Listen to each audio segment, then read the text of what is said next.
Y ahora con ustedes el pastor Medardo Arrieta, del Centro de Enseñanza Piedras Vivas, la palabra revelada.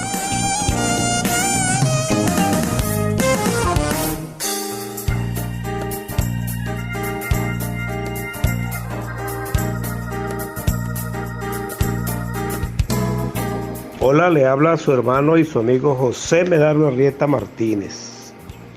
Tengo mi Biblia abierta en Efesios capítulo 4, versículo 13 al 15.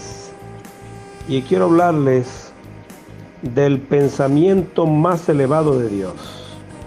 Dice Efesios capítulo 4, versículo 13 al 15, dice: hasta que todos lleguemos a la unidad de la fe y del conocimiento del Hijo de Dios, a un varón perfecto, a la medida de la estatura de la plenitud de Cristo, para que ya no seamos niños fluctuantes, llevados por doquier de todo viento de doctrina, por estratagemas de hombre que para engañar emplean con astucia las enseñanzas del error, sino que hablando verdad en amor, crezcamos en todo en aquel que es la cabeza, esto es Cristo.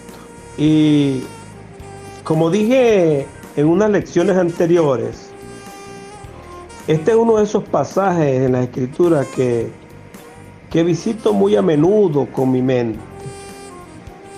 En realidad, es una de las declaraciones más claras sobre el propósito en toda la Biblia. En pocas palabras, Pablo nos dice cuál es el plan y propósito eterno de Dios. Dicho plan está centrado en la glorificación de Dios a través del pueblo que lleva la medida de la estatura de la plenitud de Cristo. ¿Por qué creó Dios?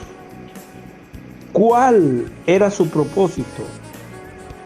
¿Cuál era su pensamiento más elevado para la creación?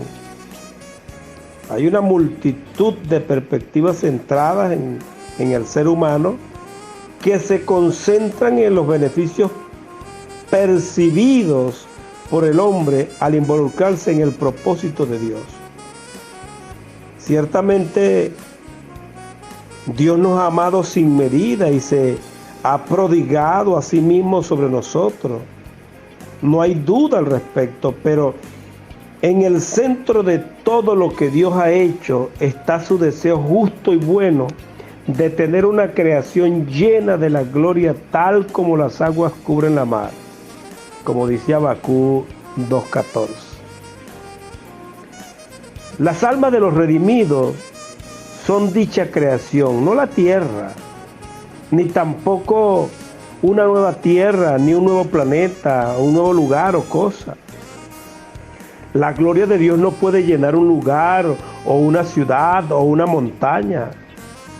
Cada lugar, ciudad, templo, casa o morada mencionada en las Escrituras como lugar de habitación de Dios, representa la única habitación en la que Dios puede habitar y llenar de su gloria, de su naturaleza, vida y verdad.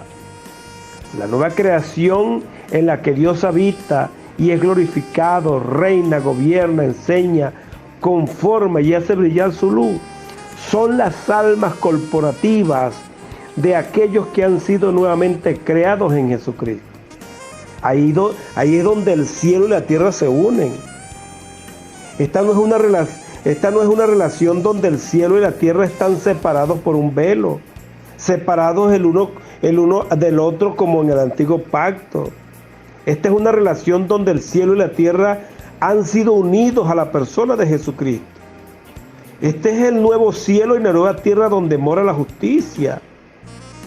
El principal fin hacia el que Dios ha dirigido todas las cosas, el pensamiento más elevado que tiene Dios para usted y para mí, es que seamos su habitación donde Él es glorificado. Él es glorificado de una manera muy específica. No es glorificado solo por tener una habitación. No es glorificado simplemente por habernos redimido como su casa. No. Dios es glorificado como cuando todos llegamos a la unidad de la fe y del conocimiento de su Hijo y de Dios a un varón perfecto, a la medida de una estatura de la plenitud de Cristo, pues. Dios es glorificado en sus santos cuando ellos crecen en todas las cosas, en aquel que Él es la cabeza, que es Cristo. Esta realidad ha estado en mi mente por varias semanas. Hace mucho tiempo yo fui a visitar a una abuela, una viejita. Ella está viviendo en un centro de asistencia. Ella es una mujer muy dulce. Siempre me ha gustado. Tienen 89 años y su esposo, que murió hace unos 2 años, y como sucede muy a menudo con las parejas que han estado casados toda su vida, cuando usted habla con ellas tiene la sensación de que prácticamente solo está a la espera de unirse con él. No hace muchas cosas, en parte por limitaciones físicas y en parte porque así lo ha decidido, pues. O sea, ve que la vida no tiene mucho propósito. Entonces, fui a visitarla, nos sentamos por un rato y conversamos. En algún momento de la conversación, ella me dijo: Medardo, la vida corre muy rápido hasta que llegas a mi edad. Entonces parece que avanza increíblemente despacio, me dijo. Entonces yo le pregunté: ¿por qué piensa así? Más o menos me respondió que era porque no había nada más que hacer, que todo estaba hecho para ella, que ahora todo estaba en el pasado y por causa de su edad estaba fuera de su alcance. Y luego me dio unos ejemplos. Mire, yo le tengo mucho aprecio a esa abuelita porque ella es muy dulce y muy gentil. Y nada de lo que voy a decir va dirigido a ella o a ningún individuo, solo entre nosotros. Estoy hablando de gente en general, de las personas que siguen a su líder generación tras generación, tratando de hacer que sus vidas sean algo significativo. De personas como usted y como yo que vivimos en estos cuerpos por un tiempo relativamente insignificante y buscamos con todas nuestras fuerzas hacer que nuestras vidas valgan la pena en lugar de describir o de descubrir quién es la vida y qué significa eso con respecto al propósito. Y en eso estaba pensando mientras hablaba con la abuelita. Estaba pensando que de una manera u otra nosotros siempre estamos tratando de hacer nuestro mejor esfuerzo para que la vida natural tenga significado. Tenemos un ilimitado número de maneras con las que tratamos de hacerlo, mi hermano. Me doy cuenta de que esto podría sonarle un poco extraño porque estuviera pensando en esas cosas mientras visitaba a esa abuela. Pero estos son clases de pensamientos que vienen a mi mente cuando hablo con alguien realmente anciano. O voy a un funeral o oigo a alguien que murió. Y eso me sucede inmediatamente. Todos de una u otra manera trabajamos intensamente para hacer nuestras vidas más significativas. Si usted pudiera oír lo que quiero decir, hermano, el tiempo en realidad no permite que nada en el mundo natural sea verdaderamente significativo. Siempre está llevándose cosas de nosotros. Supongo que fue establecido así. Y no estoy tratando de deprimirlo, estoy tratando de que nos despertemos.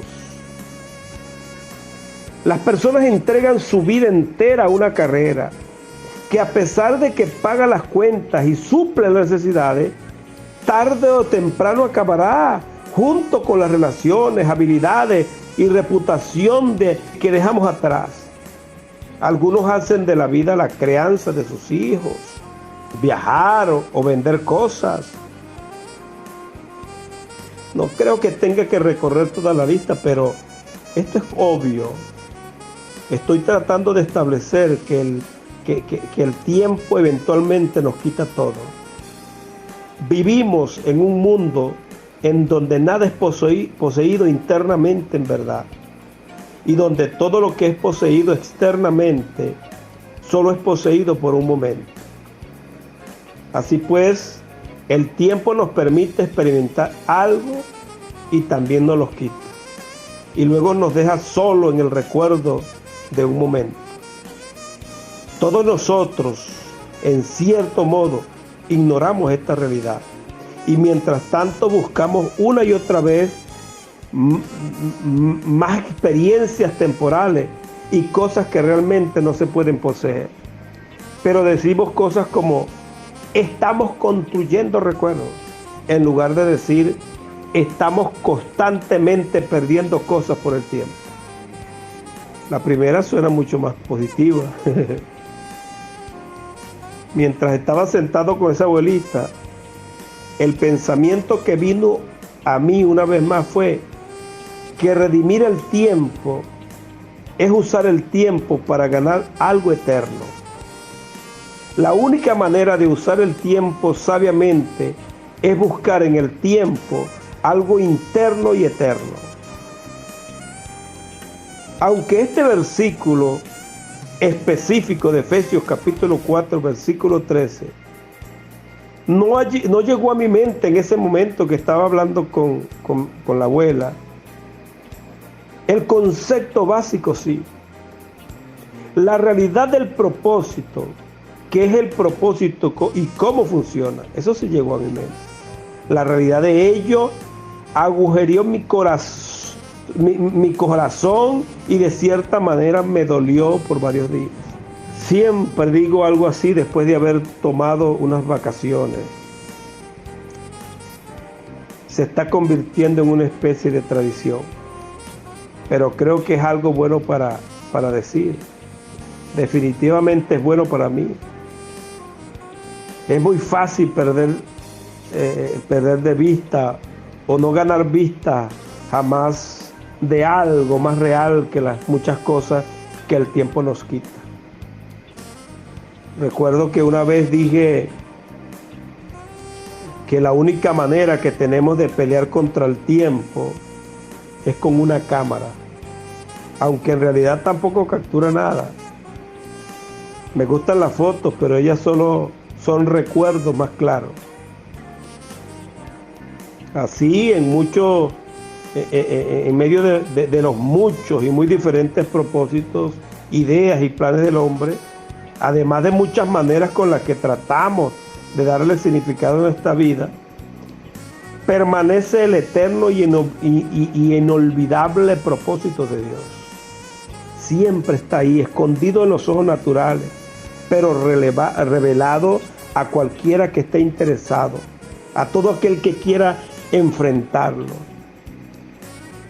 Este no necesariamente le da más significado a nuestra vida, pero implica el descubrimiento de la vida de Él, y ahí está el significado y propósito de todo. Dios nos creó a usted y a mí y nos dio 75 años sobre este planeta, esperando que buscáramos, recibiéramos y creciéramos en la vida de Dios, que es impartida al alma humana en la persona de Jesucristo. Pablo lo dice así a la gente de Atenas de la siguiente manera, ahí en Hechos capítulo 17, versículo 26 al 27, dice: y de una sangre ha hecho todo el linaje de los hombres, para que habiten sobre toda la faz de la tierra, y les ha prefijado el orden de los tiempos y los límites de su habitación, para que busquen a Dios, si en alguna manera, palpando, puedan hallarle, aunque ciertamente no está lejos de cada uno de nosotros. El problema, o al menos uno de los problemas más grandes de la iglesia, es que hemos imaginado un propósito para la creación que quedó corta y significa tampoco que casi estamos obligados a mirar más allá de Cristo o fuera de Cristo y tratar de encontrar algo más significativo en la tierra. En otras palabras, tenemos un entendimiento tan débil y patético de la esperanza a la que hemos sido llamados y de la inescrutable riqueza de Cristo. Tenemos un concepto, mi hermano, tan pobre y borroso de lo que está disponible para el alma por ser partícipe de Cristo, que miramos hacia atrás, al igual que la esposa de Lot, para encontrar un hogar, propósito y significado en el ámbito y vida que supuestamente hemos dejado atrás. Creo que es lo mismo que Jesús tenía en mente cuando les dijo a los hombres y mujeres que tenían que venderlo todo, dar el dinero a los pobres y seguirlo. No es que Jesús estuviera en contra de las posesiones, sino que él sabía de dónde había encontrado la gente el significado de la vida. Él tenía la intención de hacerles ver que aunque profesaban celo de Dios, en realidad no tenían intención de encontrar su significado en Él. ¿Cuál es la expectativa de la salvación? Es decir, ¿qué espera que suceda con usted, en usted y para usted ahora que ha nacido del Espíritu de Dios? Estoy hablando específicamente de ahora, del tiempo previo a la muerte de su cuerpo. ¿Por qué? ¿Por qué trasladó Dios su alma del reino de las tinieblas para hacerlo habitar en su amado Hijo? ¿Para qué? ¿O por qué? Gran parte de la iglesia nos quiere hacer creer que el arrepentimiento para el nuevo nacimiento es el plan y propósito eterno de Dios. Lo único que Dios quiere es que todos sean salvos, dice. ¡Ey! ¿Oyeron? Vile salvo. Ahora que Él es salvo, tratemos de que Tom también sea salvo. ¿Qué de malo tiene eso? Bien, no hay nada malo con el nuevo nacimiento, mi hermano. La grandeza, necesidad y milagro del nuevo nacimiento no está más allá de toda descripción. Pero el nuevo nacimiento no es el propósito de Dios. Usted y yo nacemos de nuevo para un propósito. Si usted me contara que su esposa está embarazada y que están a la expectativa del bebé, yo estaría muy contento por ustedes dos y emocionado por causa del bebé. Pero luego me dijera que inmediatamente después de la emoción y experiencia del parto, no tiene intención de criar a su hijo, sino que está planeando ponerlo en un cuarto oscuro solo con sus imaginaciones. Yo rápidamente perdería toda emoción por usted o el bebé. De hecho, lo que al principio sonó como algo para celebrar, muy rápidamente se convirtió en una tragedia que lamentar. ¿Por qué? Porque el propósito no se encuentra en el nacimiento del bebé. Damos a luz a los bebés para que como seres humanos crezcan hacia el propósito. Estoy hablando de términos naturales. Los seres humanos damos a luz bebés para criarlos a la plenitud y potencial de la realidad de la vida natural. Muy raramente hago comentarios del estado de nuestra sociedad, pero voy a hacer una excepción en este momento, solo por el paralelismo con la realidad espiritual. Supongo que esto ha estado presente en cada generación, pero en diferentes medidas. En fin, vemos en el mundo de hoy mujeres jóvenes embarazadas porque les parece una buena idea. las hace sentir maduras o porque hay asistencia gubernamental para madres solteras y ellas quieren tener su propio apartamento. Cualquiera que sea la razón, el embarazo o el parto en algunas se han convertido en medios para un fin diferente al de crear niños en la plenitud y el potencial de la vida humana. La gente tiene bebés sin mirar más allá del nacimiento. La gente tiene bebés sin considerar el propósito que se extiende más allá del nacimiento. Y solo se dan a sus hijos en la medida de sus intereses y cuánto tiempo lo permita. En los Estados Unidos, una persona va a adoptar un niño, una pareja va a adoptar un niño, y el Estado le concede $800 para criar ese niño. Entonces la gente está adoptando niños o criando niños no para llevarlos a un fin, sino que están usando los hijos como un medio para obtener un beneficio propio. ¿Cuál es el resultado? Bueno, el resultado a menudo es la ruina y la corrupción de la vida natural. Es horrible que los humanos tengan la habilidad de hacerse estos unos a otros, pero el nacimiento no es el fin en sí mismo. El nacimiento es el comienzo. Con el nacimiento viene el potencial para crecer y madurar, junto con el potencial para el descuido, la inmadurez o el crecimiento atrofiado. Menciono todo esto por el obvio paralelismo con la vida espiritual. El nuevo nacimiento es indiscutiblemente esencial y maravilloso, pero es el comienzo de un proceso y de un propósito que muchos de nosotros felizmente ignoramos. Con frecuencia nos contentamos con el nuevo nacimiento, porque ahí es donde nuestro interés por Dios finaliza. Marchamos y votamos en contra del embarazo adolescente porque sabemos lo que le sucede a una vida que es concebida sin una visión del propósito natural, pero pensamos muy poco en el potencial y propósito para la vida de Dios que reside en el alma humana.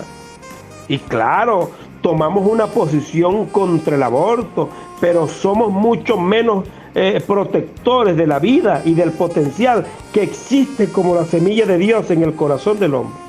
Una vez que hemos nacido de nuevo, creemos que hemos sido salvos del infierno, que nuestras vidas están protegidas y que podemos leer libros, estudiar doctrina y servir en la iglesia según nuestro interés y tiempo lo permita. Sin embargo, muy raramente el hombre considera el deseo de Dios de tener una habitación, de tener una tierra, una ciudad, un templo, que consiste en un pueblo en quienes Él forma su propia vida de su Hijo y de esa manera es glorificado. Y más raro aún es la voluntad de permitirle a Él obrar ese propósito en nuestra alma por la vía de la cruz. Esto me lleva de regreso a nuestro versículo. Esto nos lleva de regreso a la consideración del propósito de Dios de tener un pueblo al alcance, en la medida de la estatura de la plenitud de Cristo. Un pueblo en quien Él sea glorificado. Este es el propósito consumado de Dios. Si nosotros volvemos nuestro corazón para conocer al Señor tal como el Espíritu lo da a conocer, entonces este propósito comienza a consumarse en nosotros también. Ok, ahora quiero decir unas pocas cosas de cada uno de estos versículos y luego terminaré. Pablo dice, hasta que todos lleguemos a la plenitud de la fe y del conocimiento del Hijo de Dios, a un varón perfecto, a la medida de la estatura de la plenitud de Cristo. Cuando él dice hasta, mi hermano, no significa que tenga en mente un momento o un día literalmente hablando. Esta no es una profecía acerca de un evento del calendario pasado o futuro. Es una declaración de propósito, la declaración de una meta. Todo obra hacia este fin. Este es el fin que Dios tiene en mente, que todo el que esté en Él crezca en Él. Ese es el fin. Que aquellos en quien Cristo habita no tengan formado en ellos, que lo tengan formado en ellos para su plena medida. Que constantemente viajemos hacia el fin de la expectativa que Dios tiene. O sea, la verdadera tierra, la gloria que Dios vio desde el principio. La gente me ha preguntado, ¿cree usted que nosotros vamos a ser parte de esa generación que llega a la unidad de la fe y del conocimiento del Hijo de Dios? La respuesta es no. Esta no es una escritura que describe a una generación de personas naturales en un tiempo específico. Esta es una escritura que describe la intención última de Dios para todas las personas de todas las generaciones y tiempos. El versículo 14 dice, para que ya no seamos niños fluctuantes llevados por doquier, por todo viento de doctrina. La razón por la cual los cristianos son arrastrados de aquí para allá por las doctrinas es porque seguimos pensando que conocer doctrinas verdaderas es lo mismo que conocer la verdad. Hubo un periodo muy largo en mi vida en el que estuve muy temeroso de creer algo falso. Estaba un poco ansioso porque en la mente tenía la idea equivocada acerca de esto o aquello, o porque había sido engañado por enseñanzas errantes. Me di cuenta años después de que la única razón por la que existía ese temor en mí era por un malentendido en el fundamento de lo que es la verdad y de por qué Dios quería que yo la conociera. La verdad no consiste en palabras ni en doctrinas. Puede ser descrita por palabras, pero nunca será enseñada como palabras. La verdad es una persona, y esa persona es conocida solo cuando la vida es revelada en nuestra alma. Esta realidad es completamente ajena a la mente del hombre. Y con tristeza debo añadir que es ajena a muchos en el cuerpo de Cristo. La verdad no consiste en palabras. De la misma manera que mi esposa Ana no consiste en palabras. Nadie discutiría conmigo acerca de eso. Las palabras pueden hacer un buen o mal trabajo al describir a mi esposa, pero nadie en su sano juicio me sugeriría que mi esposa consiste en palabras que la describen. Nosotros actuamos como si conocer a Cristo consistiera en creer las palabras correctas sobre Él. Actuamos como si Dios fuera conocido por medio de doctrina. Y luego, como es lógico, suponemos que encontrar la doctrina correcta es encontrar a Dios, que guardar las doctrinas correctas es proteger a Dios, que exponer las doctrinas incorrectas es pelear por Dios, que amar las doctrinas correctas es amar a Dios. Verá, hay algo muy equivocado en todo esto. Dios no consiste en palabras. Dios es espíritu y para conocerlo debemos conocerlo en espíritu y en verdad. Debemos conocerlo donde Él está y de la manera en que Él se relaciona con nosotros. En términos simples, conocer a Dios no es tomar conciencia de palabras verdaderas, sino experimentar a su Espíritu eterno como la vida que ha sido dada a nuestras almas. El Espíritu de Dios toma las cosas profundas de Dios y nos las revela. Entonces, y solamente entonces, podemos entender las doctrinas que se han escrito para describirlo. Primero lo conocemos como vida, espíritu, verdad, y luego las palabras acerca de él confirman y explican nuestra relación. No funciona a la inversa. Por lo tanto, cuando no estamos arraigados y cementados en la verdad de lo que Dios le ha dado a nuestra alma en la persona de Jesucristo, somos llevados de aquí para allá por las doctrinas que nos atraen y nos aterran. Por no conocer la verdad, somos llevados por doctrinas verdaderas y falsas. Usted diría, eso suena correcto. Es mejor de lo que hemos creído siempre. Y tiene 7 versículos que lo apoyan. De ahora en adelante voy a creer eso. O eso suena muy mal. Creo que está en la Biblia. Mi pastor no lo ha mencionado. Si no está en la Biblia no voy a creerlo. ¿Ahora qué? ¿Puede ver usted que los dos escenarios en realidad no significan nada? No se supone que solo creamos en la verdad. Se supone que experimentemos, la vivamos, la conozcamos y habitemos en ella. Se supone que sea un encuentro con una persona y no una relación de palabras. La gente a veces me pregunta, entonces, Medardo, ¿cree usted en esta o en aquella doctrina? ¿O se alinea usted con este o con aquel escritor cristiano? Siempre he estado tentado a decir, ¿sabes qué? No tiene ninguna importancia lo que yo piense. Pero si lo dijera, ellos responderían, por supuesto que importa, porque una es la verdad y otra es la mentira. Entonces me sentiría compelido a decir, no, en realidad Cristo es la verdad y usted y yo somos la mentira. Esto siempre es difícil de tragar, siempre.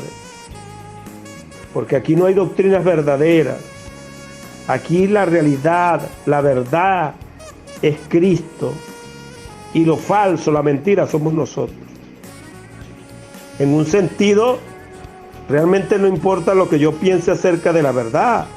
Importa si la verdad, como experiencia de la realidad de Dios en Cristo, se está convirtiendo en la realidad que define mi mente, mis emociones y mi voluntad. No estoy tratando de controlar o de encontrar palabras verdaderas para establecer una buena teología. La verdad está tratando de encontrar espacio en nuestros corazones para establecer el reino de Dios en nuestra alma. Y en la medida que la verdad reine en nuestra alma, sobre todo pensamiento altivo e imaginaciones que se levante contra el conocimiento de Dios, seremos anclados en dicha realidad y no podremos ser llevados de aquí para allá por doctrinas o cualquier otra cosa. Ahora entiendo que el contexto histórico de este versículo es que falsos maestros y apóstoles habían llegado a la ciudad enseñando tal cual ideas nuevas o promocionando esta o aquella pieza que faltaba. Pero, ¿qué tan diferente es eso de lo que está sucediendo hoy? Yo apostaría que nosotros tenemos mucho más de esa situación que la que Pablo vio en esos primeros días. Tenemos libros, conferencias, revistas, radios y cadenas de televisión. ¿Cómo sabemos cuál es la verdad? No podemos, en cuanto ellas permanezcan como palabras.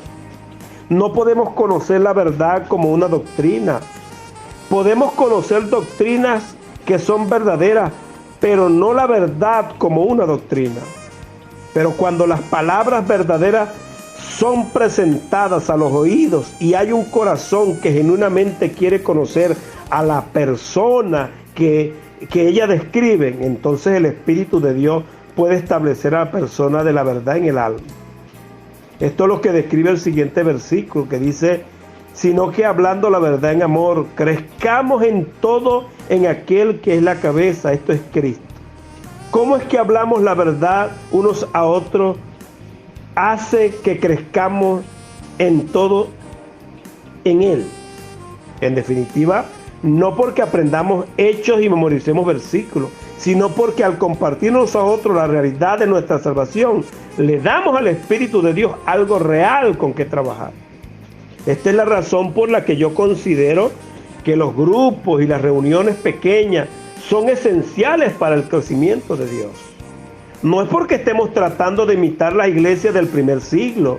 No es porque yo piense que necesitamos compartir todas nuestras luchas naturales y comer juntos galletas, sino porque cuando 2 o 3 se reúnen en Cristo y empiezan a compartir la realidad de dicha unión, la realidad de la vida, estado de hijo, gracia, fe, cruz, amor en Cristo.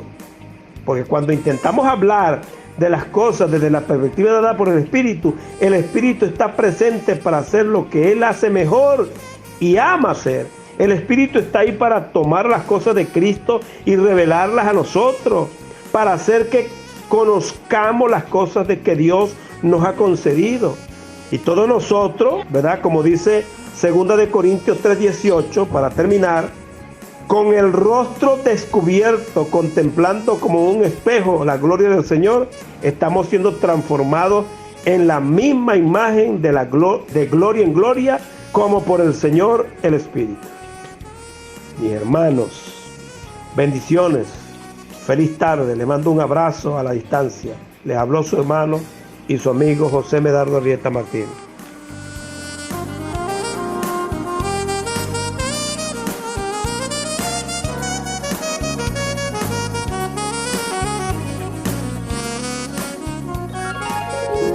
Este fue el pastor Medardo Arrieta en La Palabra Revelada. La invitación es para el próximo viernes a partir de las 3 de la tarde, cuando volveremos a ustedes. Feliz tarde, bendiciones.